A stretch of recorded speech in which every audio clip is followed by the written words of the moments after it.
Capítulo 28. La oración en los últimos días. Ahora más que nunca es necesario que oremos. Si el Salvador de los hombres, a pesar de su fortaleza divina, necesitaba orar, ¿cuánto más debieran los débiles y pecaminosos mortales sentir la necesidad de orar con fervor y constancia?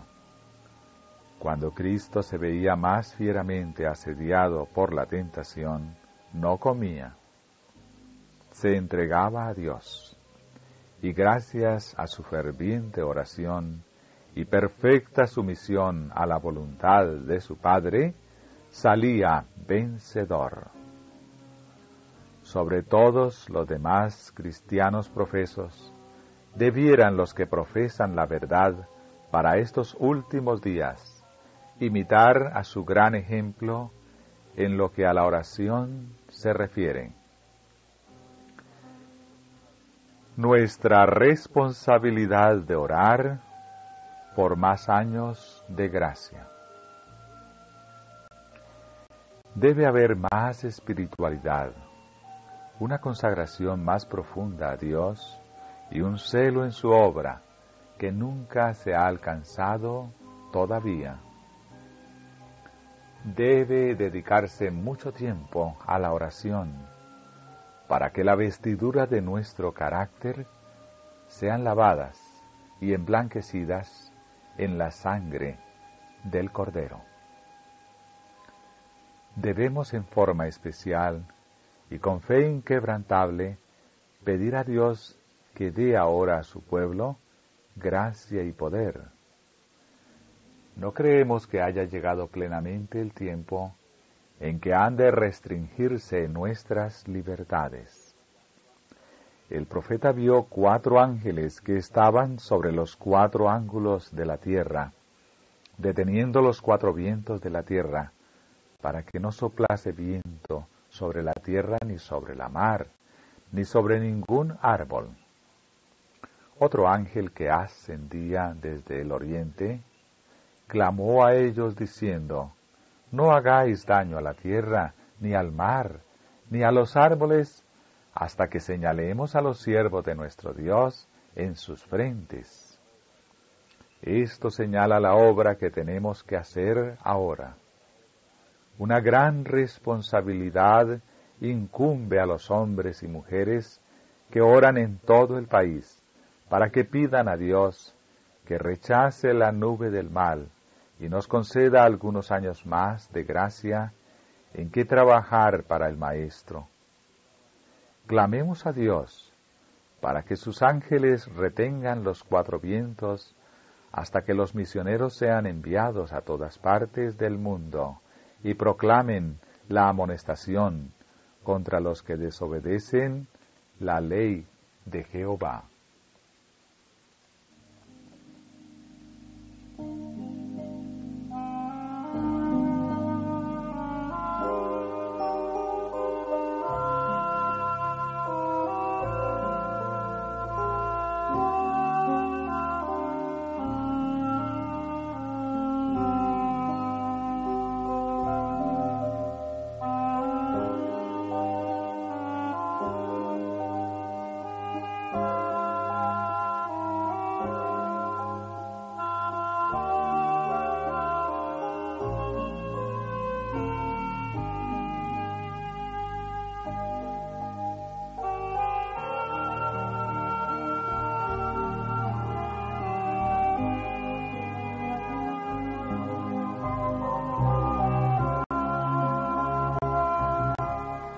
Orar en tiempos de paz preparará al pueblo de Dios para los tiempos de prueba en el fin.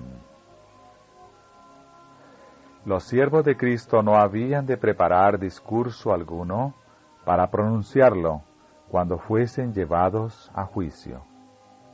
Debían hacer su preparación día tras día al atesorar las preciosas verdades de la palabra de Dios y al fortalecer su fe por la oración.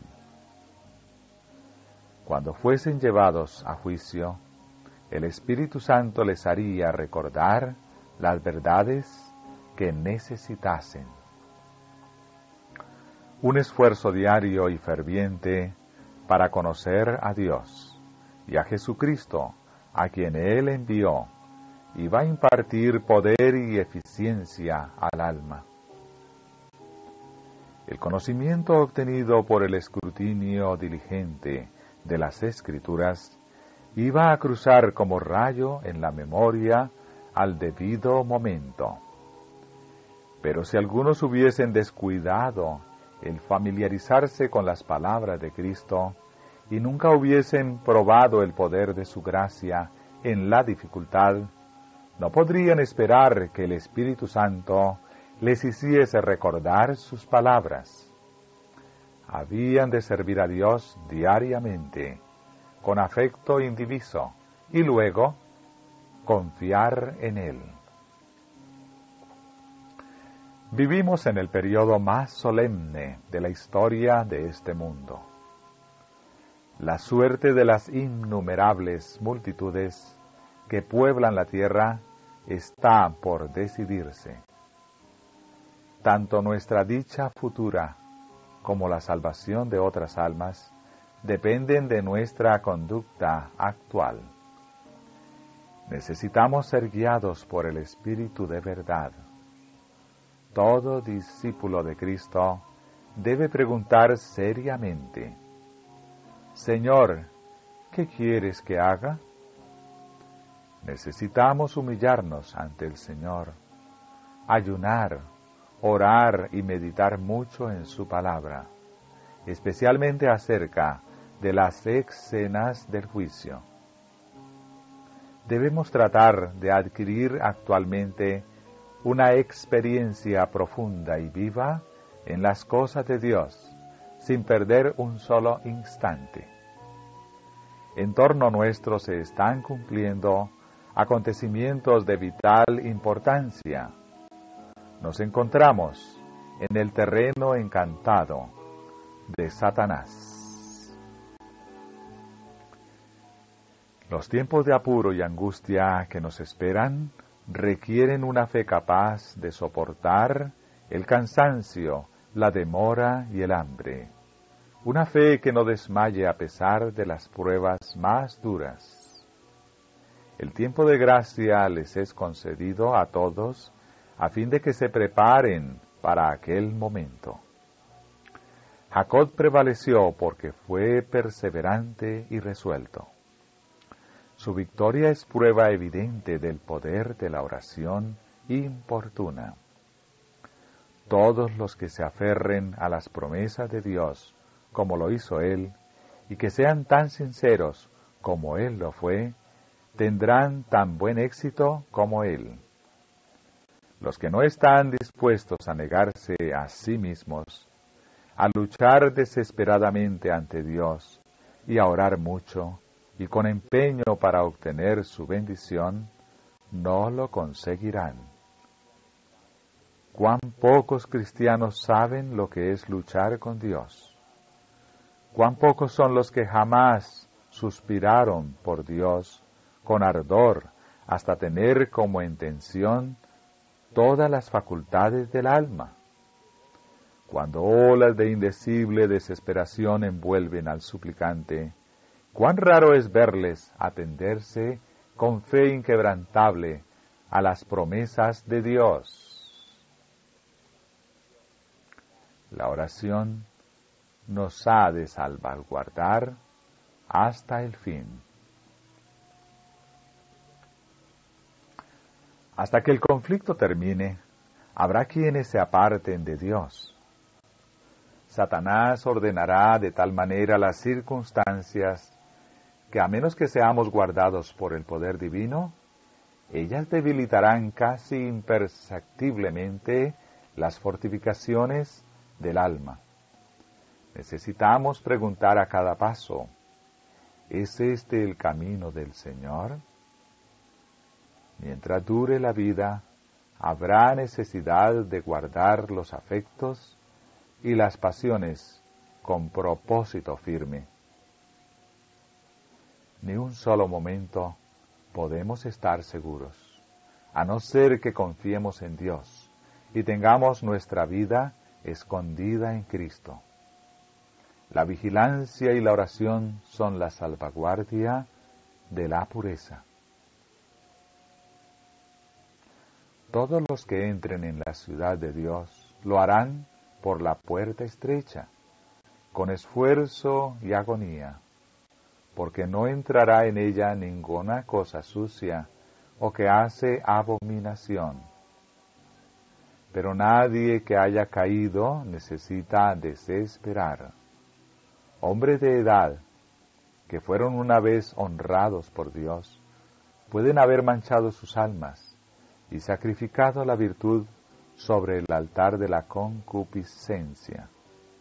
Pero, si se arrepienten, abandonan el pecado y se vuelven a Dios, sigue habiendo esperanza para ellos.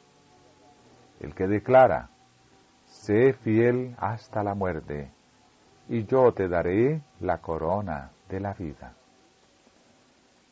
Formula también esta invitación: deje el impío su camino, y el hombre inicuo sus pensamientos, y vuélvase a Jehová, el cual tendrá de él misericordia, y al Dios nuestro, el cual será amplio en perdonar. Dios aborrece el pecado, pero ama al pecador.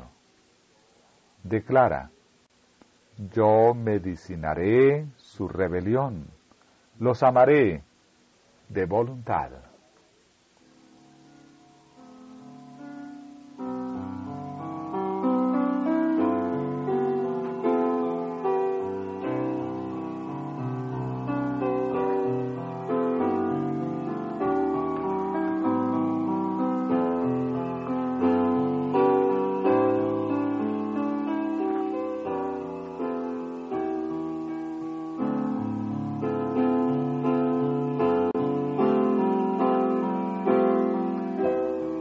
Un grupo pequeño orará por la Iglesia en sus momentos de mayor peligro.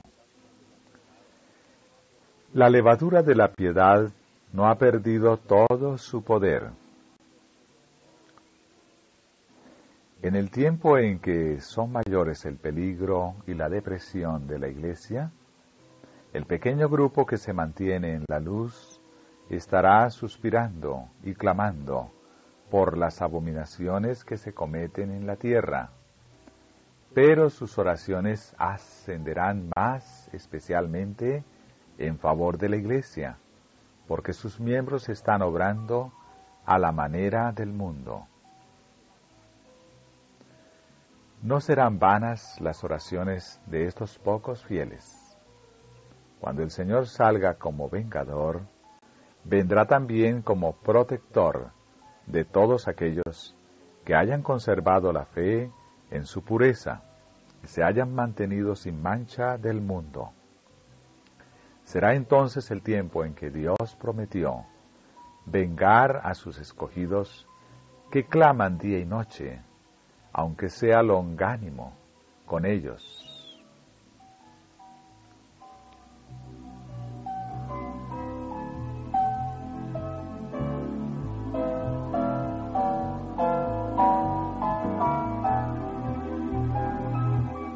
Orar por el Espíritu cuando llegue la lluvia tardía.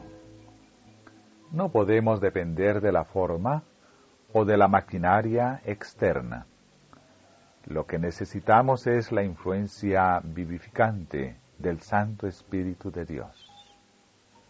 No con ejército, ni con fuerza, sino con mi espíritu, ha dicho Jehová de los ejércitos. Orad sin cesar, y vigilad actuando de acuerdo con vuestras oraciones. Mientras oren, crean y confíen en Dios. Es el tiempo de la lluvia tardía, en el cual el Señor otorgará liberalmente su Espíritu. Sean fervientes en la oración y vigilantes en el Espíritu. La oración es la única protección del cristiano en el fin. Vi que algunos, con fe robusta y gritos acongojados, clamaban ante Dios. Estaban pálidos y sus rostros demostraban la profunda ansiedad resultante de su lucha interna. Gruesas gotas de sudor bañaban su frente, pero con todo, su aspecto manifestaba firmeza y gravedad.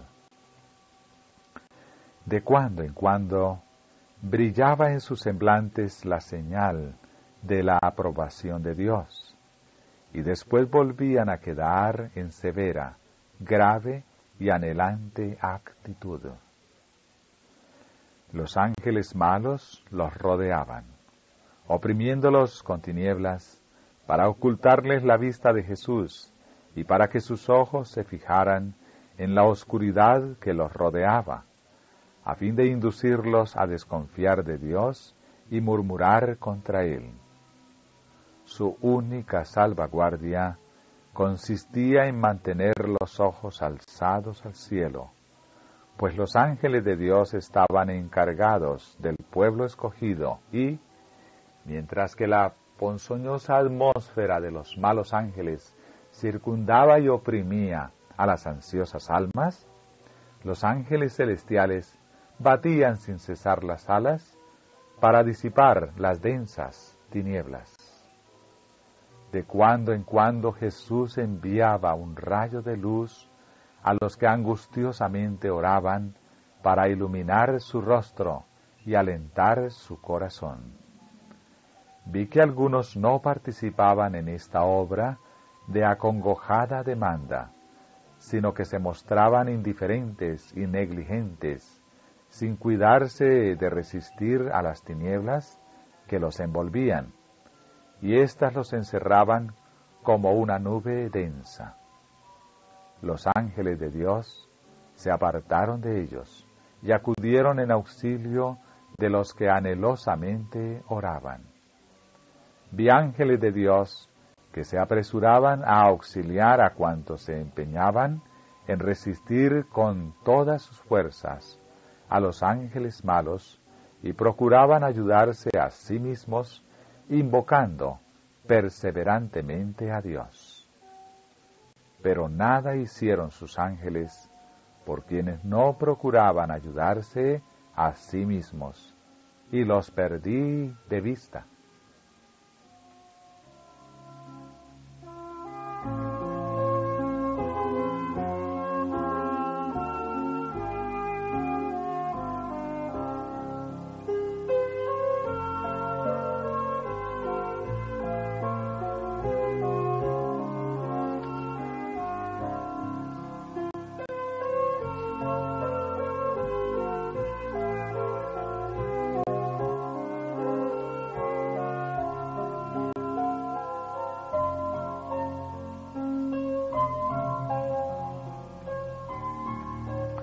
El pueblo de Dios orará y prevalecerá al final como Jacob. Jacob y Esaú representan dos clases. El primero a los justos y el segundo a los impíos. La angustia que Jacob experimentó cuando Esaú marchaba contra él con sus 400 hombres representa la angustia que experimentarán los justos cuando se promulgue el decreto de muerte contra ellos, inmediatamente antes de la venida del Señor. Cuando los impíos se reúnan a su alrededor, se llenarán de angustia, pues al igual que Jacob, no podrán ver salvación para sus vidas. El ángel se puso delante del patriarca, y éste se asió de aquél, y luchó con él toda la noche. Así también los justos, en su momento de prueba y angustia, lucharán en oración con Dios, como Jacob luchó con el ángel. El patriarca en su angustia oró toda la noche para verse libre de la mano de Esaú. Los justos en su angustia mental clamarán a Dios día y noche para verse libres de la mano de los impíos que los rodearán. Jacob confesó su indignidad. Menor soy que todas las misericordias y que toda la verdad que has usado para con tu siervo. Los justos, en su angustia, se sentirán profundamente convencidos de su falta de méritos y con muchas lágrimas reconocerán su completa indignidad y al igual que Jacob, se aferrarán de las promesas de Dios por medio de Jesucristo, hechas precisamente para pecadores tan dependientes, tan desesperados y tan arrepentidos. El patriarca se aferró firmemente del ángel en su aflicción y no lo dejó partir. Mientras le suplicaba con lágrimas, éste le recordó sus errores pasados y trató de librarse de él para probarlo. Así también serán probados los justos en el día de su angustia, para que manifiesten la fortaleza de su fe, su perseverancia e inconmovible confianza en el poder de Dios para librarlos. Jacob no quiso desistir. Sabía que Dios era misericordioso y recurrió a su misericordia. Señaló su pasada tristeza por sus errores y su arrepentimiento, e insistió en que se lo librara de las manos de Esaú. Su oración importuna continuó toda la noche. Al recordar sus errores pasados, casi se desesperó, pero sabía que tendría que recibir ayuda de Dios, o si no, perecería. Se aferró fuertemente del ángel e insistió en su pedido con clamores fervientes y angustiosos, hasta que prevaleció. Así ocurrirá con los justos. Cuando recuerden los acontecimientos de su vida pasada, sus esperanzas casi desaparecerán. Pero cuando comprendan que es un caso de vida o muerte, clamarán fervorosamente a Dios y pedirán que tenga en cuenta su tristeza pasada por sus pecados y su humilde arrepentimiento, y entonces invocarán su promesa. ¿O forzará a alguien mi fortaleza? Haga paz conmigo. Sí, haga paz conmigo. Ofrecerán entonces de día y de noche sus fervientes peticiones a Dios.